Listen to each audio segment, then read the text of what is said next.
Hi everyone. आज की video में देखेंगे झारखंड टेट जो सब्जेक्ट है आज का खोटा, जो आपके क्लास 1 to 5 क्लास 6 to 8 दोनों एग्जाम के लिए काफ़ी इंपॉर्टेंट है। और जो उस सिलेबस का पहला टॉपिक है खोटा भाषा एवं स्थानिक भाषिक समुदाय से टॉप 100 क्वेश्चन हम कवर करेंगे, जो आपके एग्जाम के पॉइंट ऑफ व्यू से काफ़ी ज़्यादा इंपॉर्टेंट है। लेकिन इस आज के वीडियो में टॉप 30 क्वेश्चन काफ़ी डिटेल में हम कवर करेंगे और व्याख्या सहित सिर्फ आंसर टिक आउट नहीं करेंगे। हर क्वेश्चन कौन से क्वेश्चन आपके प्रीवियस ईयर एग्जाम में पूछे जा चुके हैं वो भी मैं आपको मेंशन करते चलूँगा। और सारे क्वेश्चन काफ़ी इंपॉर्टेंट है और टोटल हर एक टॉपिक से हम 100 क्वेश्चन कवर करेंगे और इसे 3 से 4 पार्ट में हम 100 क्वेश्चन कवर करेंगे। डेली 25 से 30 क्वेश्चन हम काफ़ी डिटेल में कवर करेंगे। हर एक पॉइंट को क्लियर करते चलेंगे जिससे आपका कंसेप्ट और आपका डाउट क्लियर होते चले। तो चलिए शुरू करते हैं आज का पहला क्वेश्चन। और प्लीज़ वीडियो को लाइक और शेयर जरूर करना। अगर आप चाहते हो डेली आपको ऐसे क्लासेस मिले तो वीडियो को लाइक और शेयर जरूर करना। आज का जो पहला क्वेश्चन है, कोटा भाषा मुख्य रूप से किस राज्य में बोली जाती है? बिहार, पश्चिम बंगाल, झारखंड या उड़ीसा? तो क्वेश्चन काफ़ी आसान है, हर कोई इसका आंसर बता सकता है कि क्वेश्चन नंबर 1 का राइट आंसर क्या होगा। तो क्वेश्चन नंबर 1 का जो भी आंसर सी बता रहे हैं उनका आंसर बिल्कुल सही है। और याद रखिएगा, कोटा भाषा मुख्य रूप से झारखंड राज्य में बोली जाती है, जो कि मुख्य रूप से जो आपकी उत्तरी छोटा नागपुर है, जो प्रमंडल के जिलों जैसे हजारीबाग, गिरिडीह, बोकारो, धनबाद, चतरा, कोडरमा, रामगढ़ में व्यापक रूप से इस बोली को बोला और समझा जाता है, जहाँ पर एक स्थानीय स्वाद की प्रमुख भाषा है। तो नाम याद रखिएगा, राज्य कौन सी है तो झारखंड हो गया। क्षेत्र कौन सा है तो आपका छोटा नागपुर, जो उत्तरी साइड में जितने भी आपके डिस्ट्रिक्ट है जैसे हजारीबाग, गिरिडीह, बोकारो, धनबाद। और इसकी लिपि से भी क्वेश्चन पूछा था कि इसकी लिपि क्या होती है, तो याद रखिएगा लिपि इसकी देवनागरी होती है। और क्षेत्र इसका इसे स्थानीय रूप से खोटा या देशवारी भी कहा जाता है। एक झारखंड की सबसे प्राचीन क्षेत्रीय भाषाओं में से एक इसे माना जाता है, जिसे स्थानीय भाषिक समुदाय द्वारा इसे मातृभाषा के रूप में भी प्रयोग किया जाता है। तो ये सारे कुछ इंपॉर्टेंट पॉइंट्स थे जो यहाँ से क्वेश्चन बनते हैं, इसे आप याद रखिएगा। क्वेश्चन नंबर सेकंड है, खोटा भाषा का वैकल्पिक नाम क्या है? पहला ऑप्शन है खोरा, ऑप्शन बी है पंच प्रगनिया, ऑप्शन सी है सद्री या ऑप्शन नंबर डी है नागपुरी।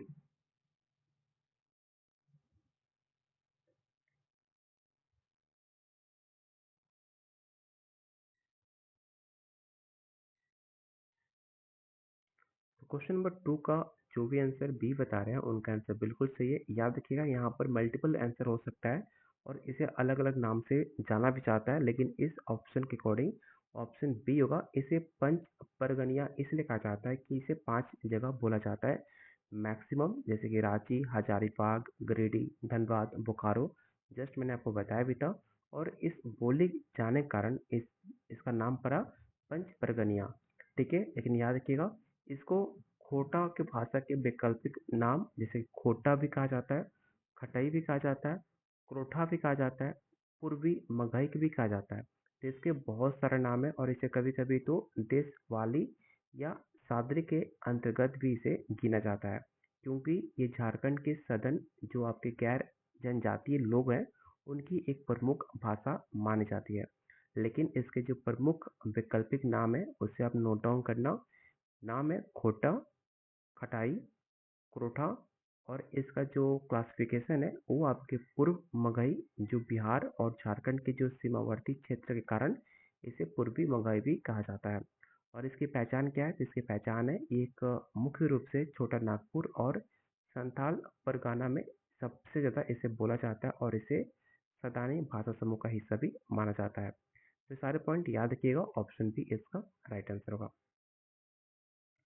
अगला क्वेश्चन आपके एग्जाम में पूछा हुआ सवाल है कि 2011 की जनगणना के अनुसार क्रोटा बोले जाने वालों की संख्या लगभग कितनी है? 50 लाख, 80 लाख, 2 करोड़ या 8 करोड़?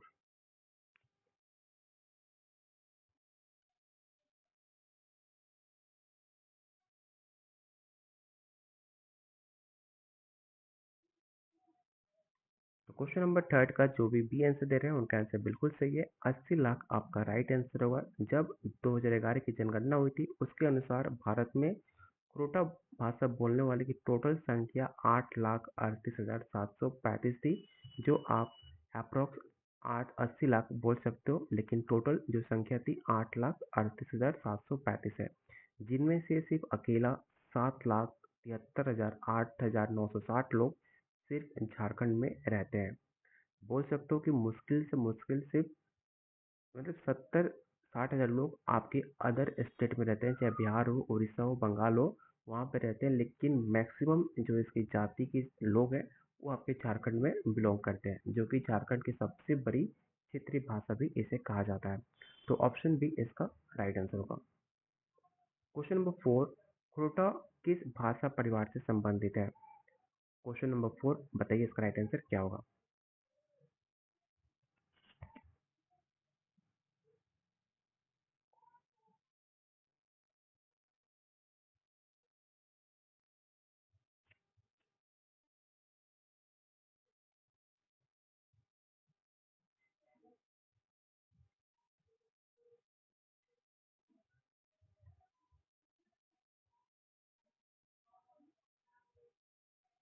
तो क्वेश्चन नंबर 4 का जो भी आंसर बी बता रहा है उनका आंसर गलत है। इसका जो राइट आंसर होगा ऑप्शन नंबर आपका सी होगा, इंडो यूरोपिया। याद रखिएगा, क्रोटा भाषा मुख्य रूप से आपके भारोपीय इंडो यूरोपियन भाषा परिवार के अंतर्गत आता है, जिसे इंडो आर्यन के नाम से भी जाना जाता है, जो कि उप समूह से संबंधित है। ये झारखंड की सबसे बड़ी जो क्षेत्रीय भाषाओं में से एक मानी जाती है, जो कि हिंदी, बांग्ला और उड़िया के साथ साथ मगधी प्रकृति के साथ इसे मगधी उप समूह से भी जुड़ा जाता है। तो क्वेश्चन नंबर 4 का राइट आंसर हो जाएगा ऑप्शन नंबर आपका सी। क्वेश्चन नंबर 5, कुरुटा को किस भाषा की उपभाषा बोली माना जाता है? भोजपुरी, मगही, मैथिली या अंगिका? तो अभी तक मैंने मल्टीपल टाइम मगही मगही कब से कहा जा रहा हूँ, तो मगही आपका राइट आंसर होगा क्वेश्चन नंबर 5, क्योंकि जो मगही है आपका उपभाषा माना जाता है कोटा का। तो ऑप्शन बी इसका राइट आंसर होगा। कोटा भाषा की लिपि क्या है? तो मैंने आपको स्टार्टिंग में बताया था कि जो कोटा है उसकी अगर पूछ ले लिपि क्या है, तो उसकी लिपि आपकी देवनागरी मानी जाती है। ठीक है, तो ऑप्शन नंबर ए इसका राइट आंसर होगा, जो कि झारखंड की एक प्रमुख क्षेत्रीय और संपर्क भाषा भी इसे कहा जाता है, जो सेम टू सेम हिंदी की तरह बाएं से दाएं की तरह लिखा जाता है। हाल ही कुछ विद्वानों जैसे कि डॉक्टर ए के झा कोटा को प्राचीन खरोष्टी लिपि से उत्पन्न या संबंधित मानते हैं, लेकिन वर्तमान में इसे देवनागरी ही इसे लेखन के लिए मानक लिपि माना जाता है। इसे भी याद रखिएगा, ऑप्शन नंबर ए। कोटा भाषा का उद्गम किस क्षेत्र में माना जाता है? छोटा नागपुर पठार, संताल परगना, कोल्हान या पलामू?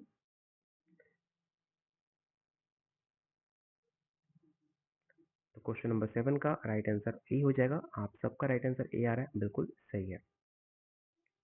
क्वेश्चन नंबर 8, कोटा बोलने वाले समुदाय को सामान्यतः क्या कहा जाता है?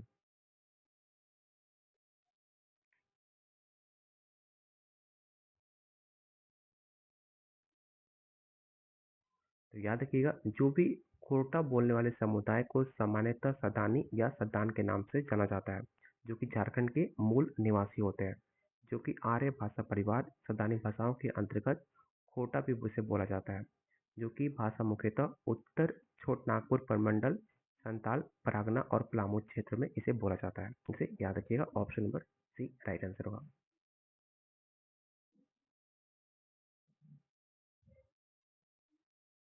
क्वेश्चन नंबर 9 पढ़िए और बताइए इसका राइट आंसर क्या होगा कि खोटा भाषा में नमस्ते के लिए किस शब्द का प्रयोग होता है?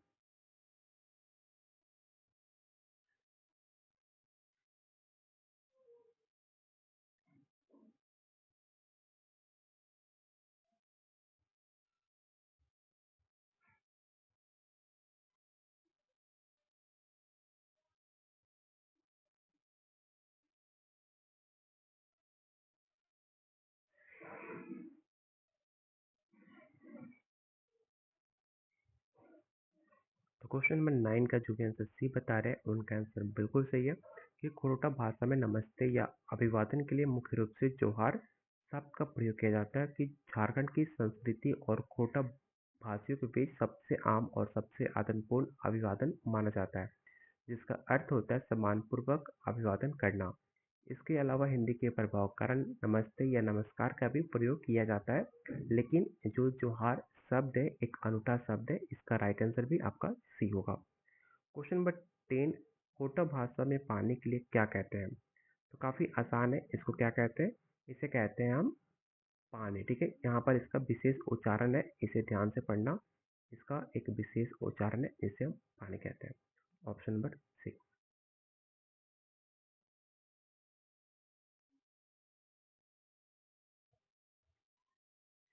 होठा भाषा झारखंड के भूभाग में सबसे अधिक कहाँ पर बोली जाती है? तो सबसे ज़्यादा कहाँ पर बोला जाता है आपको झारखंड में, आपको ये बताना है। तो याद रखिएगा, क्वेश्चन नंबर 11 का राइट आंसर होगा ऑप्शन नंबर आपका सी, मध्य झारखंड में, जहाँ पर आपके रांची, हजारीबाग, गिरिडीह ये सब आपके अंतर्गत आ जाते हैं। तो ऑप्शन नंबर सी। कोटा को किस नाम से लिंगुआ या फ्रैंका संपर्क भाषा के रूप में भी जाना जाता है? केवल आदिवासी के रूप में, या केवल गैर आदिवासी, आदिवासी और गैर गैर आदिवासी के बीच, या केवल सिर्फ शहरी लोग के बीच?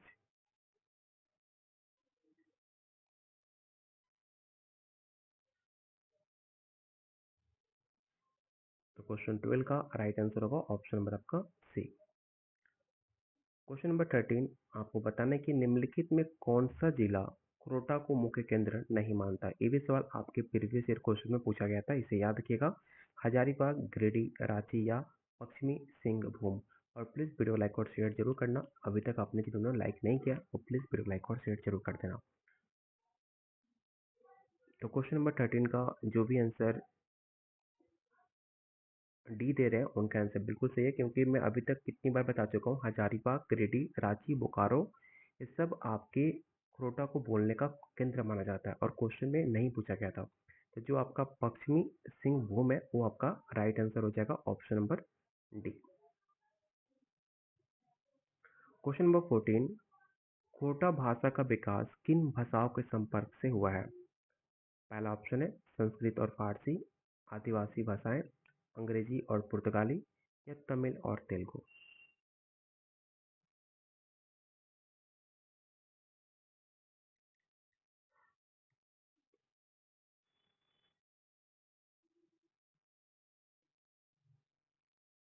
तो क्वेश्चन नंबर 14 का राइट आंसर हो जाएगा ऑप्शन नंबर आपका बी।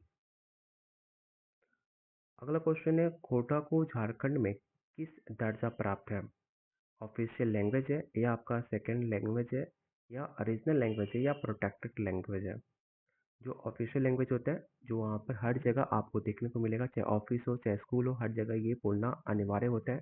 सेकंड ऑफिशियल लैंग्वेज होता है कि जो आपका मेन लैंग्वेज होता है और सेकेंडरी होता है। और क्षेत्रीय भाषा होता है जो आपका रीजनल भाषा होता है, जो हर जगह अपना क्षेत्रीय भाषा होता है। और प्रोटेक्टेड लैंग्वेज उसे कहा जाता है जिसे हम सुरक्षित करते हैं, जो विलुप्त होने के कगार पे होता है और उसे हम प्रोटेक्ट कर रहे होते हैं कि वो विलुप्त ना हो। तो इनमें से आपका कोटा का जो भाषा है वो किस कैटेगरी में आता है, आपको ये बताना है। तो याद रखिएगा, इसका जो राइट आंसर होगा, ठीक है, देखो इसको हम ऑफिशियली जो आंसर होगा हमारा बी होगा, क्योंकि अगर बात की जाए इसमें से तो आपको इसको हम क्षेत्रीय भाषा भी कह सकते हैं और सेकेंडरी ऑफिशियल लैंग्वेज भी कह सकते हैं। लेकिन इन दोनों में से किसी एक का आंसर हम चुनना हो तो सबसे पहले हम सेकेंडरी भाषा चुनेंगे, क्योंकि ये आपका सबसे बड़ी उपलब्धि होती है। कोई भी अगर आपका सेकेंड लैंग्वेज है तो सबसे पहले उसको हम पॉइंट आउट करते हैं, क्योंकि हर एक भाषा आपकी रीजनल लैंग्वेज होती है, लेकिन सेकेंडरी ऑफिशियल लैंग्वेज जब हो जाए तो उसे ज़्यादा इंपॉर्टेंट देते हैं। इसलिए इसका जो राइट आंसर होगा ऑप्शन नंबर आपका बी होगा, ना कि सी होगा। अगर बी नहीं होता तो हम सी के साथ जा सकते थे। क्वेश्चन नंबर 16, खोटा में घर के लिए क्या शब्द है? मतलब घर को रीजनल लैंग्वेज में हम क्या कहते हैं?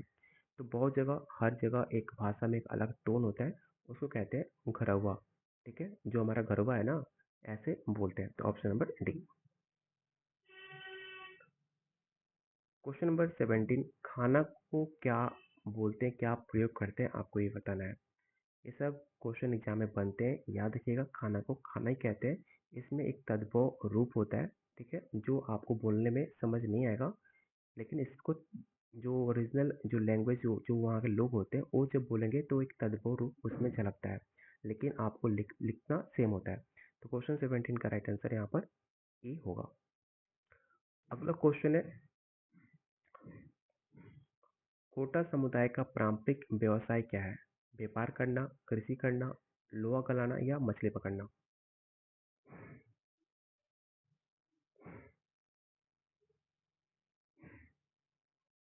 तो याद रखिएगा, कोटा जो भाषी समुदाय के लोग होते हैं उनकी पारंपरिक जो व्यवसाय होती है वो आपकी कृषि होती है, जिसमें खेती बाड़ी करना, पशुपालन भी करते हैं। जो झारखंड के जो गैर जनजातीय मूल निवासी होने के कारण इनका जो जीवन शादियों में खेती, मवेशी चराना, ग्रामीण अर्थव्यवस्था से जुड़ा रहा है। लेकिन उनमें से रोटी समुदाय के पारंपरिक व्यवसाय के कुछ प्रमुख पहलू हैं, जैसे कि जो कृषि हो गया उनमें धान करना, मक्का करना, जो अन्य स्थानीय फसल उगाई जाती है, और पशुपालन में ये गाय, बैल, बकरी, मुर्गियाँ इनका भी पालन करते थे और उससे व्यवसाय करते थे। इसे याद रखिएगा, ऑप्शन नंबर बी। कोटा भाषा में आप कैसे हैं, कैसे कहेंगे, मतलब आप कैसे हैं, हाउ आर यू, जो आप पूछते हो उनकी भाषा में आप कैसे बात करेंगे, कैसे पूछेंगे, आपको ये बताना है। तो यहाँ पर बहुत सारे, तू कैसे हो, आप कैसे हो, का हाल है, के हाल छिका, किस तरह आप बोलोगे कोटा भाषा में, आपको ये बताना। और ये सेम क्वेश्चन आपके पीवाईक्यू में पूछा गया था, इसलिए इसे ध्यान में रखना, क्योंकि यहाँ से क्वेश्चन एग्जाम में बनते हैं। तो इसके पूछने के बहुत सारे तरीके हैं, लेकिन अगर बात की जाए इस ऑप्शन के अकॉर्डिंग, तो ऑप्शन के अकॉर्डिंग इसका राइट आंसर यहाँ पर डी होगा। लेकिन अगर बात की जाए कि और कैसे कैसे हाल पूछ सकते हैं कोटा भाषा में, तो कुछ एग्जाम्पल है, जैसे कि आप कैसन हाथ, ठीक है, एक आदर, एक औपचारिक भाषा होता है। और एक बहुवचन होता है कि तोनी कैसन हत, मतलब बहुत सारे, जब आप बहुत सारे लोग होते हैं, जब एक दो से ज़्यादा जो लब जब आप लोग दोस्त के साथ पहुंच रहे हो, अगर कोई पूछ रहा होता है, तब उस टाइम बोलने का जो तरीका होता है वो होता है तोनी कैसन हत। मतलब तोनी मतलब हो गया कि दो से अधिक लोग हैं, तो तोनी कैसन हत मतलब बहुवचन का यहाँ पर इस्तेमाल किया जा रहा है। अगर इसे और तरीके से पूछने का ऑप्शन है कैसन हत, मतलब एक सिंपल, एक सामान्य वाक्य में भी पूछा जा सकता है। तो पूछने का तरीका तीन चार तरह का है, लेकिन ऑप्शन में जो परफेक्ट आंसर होगा वो होगा ऑप्शन नंबर आपका डी। क्वेश्चन नंबर 20, क्रोटा भाषा का सबसे निकटतम संबंध किस भाषा से है? बांग्ला, ओरिया, मगही या भील? तो यहाँ पर कंफ्यूजन की जरूरत नहीं है, मगही आपका राइट आंसर होगा। अभी तक तो आपको इतना पता हो चुका होगा कि सबसे निकटतम संबंध किस भाषा से है, तो आपका मगही से है। क्रोटा में लड़का को लिए क्या शब्द है? जो लड़का है वो क्रोटा जो जनजाति लोग हैं, लड़के को किस नाम से बुलाते होंगे, आपको ये बताना है। तो याद रखिएगा, इसके बहुत सारे नाम होते हैं, लेकिन उसमें छोरा भी कहा जाता है और छावरा भी कहा जाता है, ठीक है। जो लड़का होता है, छोटा लड़का होता है, उसे छावा या छोरा या छावरा, ये तीन नाम से इसको डिनोट किया जाता है। और जो बच्चा होता है उसको गेदर भी कहा जाता है। जो छोटे छोटे बच्चे होते हैं ना, जो 2 साल, 3 साल, 6 महीना, 8 महीने का, तो उसे गेदर भी कहा जाता है। तो इसे याद रखिएगा, गेदर आपको बच्चे के लिए और लड़का के लिए छावा, छावरा या छोरा, ये तीन नाम से यहाँ पर बुलाता है। लड़की को किस नाम से बुलाते हैं, आप मुझे बताना कमेंट बॉक्स में कि लड़की को किस नाम से कुरोठा में बुलाया जाता है, किस नाम से बोला जाता है। आप इसका आंसर आप मुझे कमेंट बॉक्स में बताओगे। तो क्वेश्चन नंबर 22 आपको बताना है कि कुरोटा भाषा के विकास में किस धर्म के संतों का योगदान रहा? इस्लाम, ईसाई, जैन या हिंदू धर्म? तो याद रखिएगा, इसका राइट आंसर होगा डी। बहुत जगह आपको इस्लाम देखने को मिलेगा, लेकिन राइट आंसर है आपका डी होगा, क्योंकि हिंदू धर्म कोटा भाषा में विकास के मुख्य रूप से हिंदू धर्म, भक्ति आंदोलन और वैष्णव संतों का महत्वपूर्ण योगदान रहा। इन संतों ने लोकगीतों और भजनों के माध्यम से इस भाषा का समृद्ध किया। इसके अलावा जो आपके बौद्ध धर्म थे, जनजातीय परंपरा थी जैसे कि सारनाथ धर्म का भी इस भाषा में शब्दकोश और सांस्कृतिक ताने बाने का गहरा प्रभाव देखने को मिलता है। लेकिन जो आपका ऑफिशियल आंसर होगा डी होगा। क्रोटा साहित्य की पहली पुस्तक कौन सी मानी जाती है? इसका राइट आंसर बताइए क्या होगा, और इसे याद रखना काफी इंपॉर्टेंट भी है।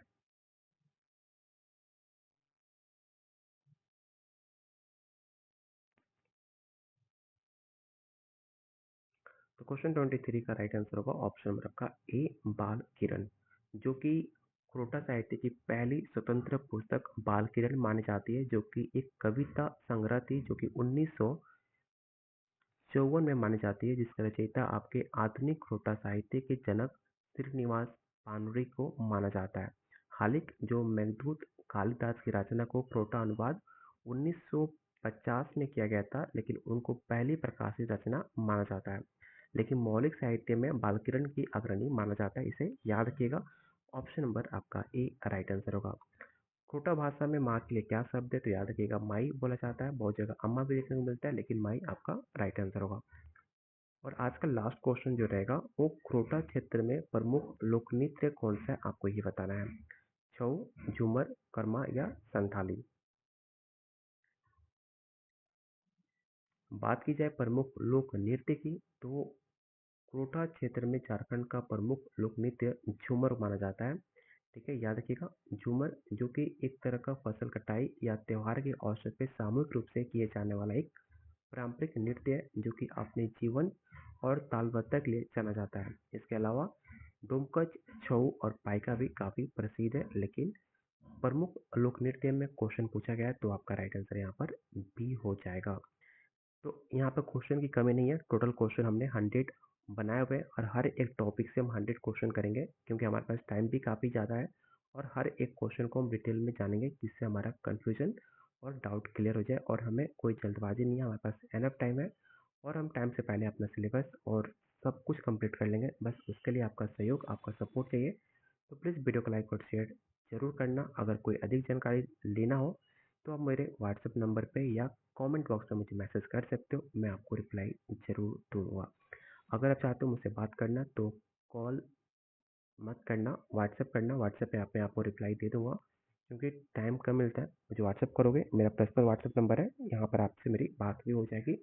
बाकी कोई डाउट हो आपको मैं हेल्प भी कर दूंगा। तो प्लीज़ वीडियो लाइक और शेयर जरूर करना। अगर आपको क्लासेस पसंद आई हो और आप चाहते हो डेली इस क्लासेस को कंटिन्यू किया जाए, तो आपका वीडियो को लाइक और शेयर जरूरी है। तो मिलते हैं बहुत जल्द अगले वीडियो में, तब तक लगे पहुँचेंगे सारे।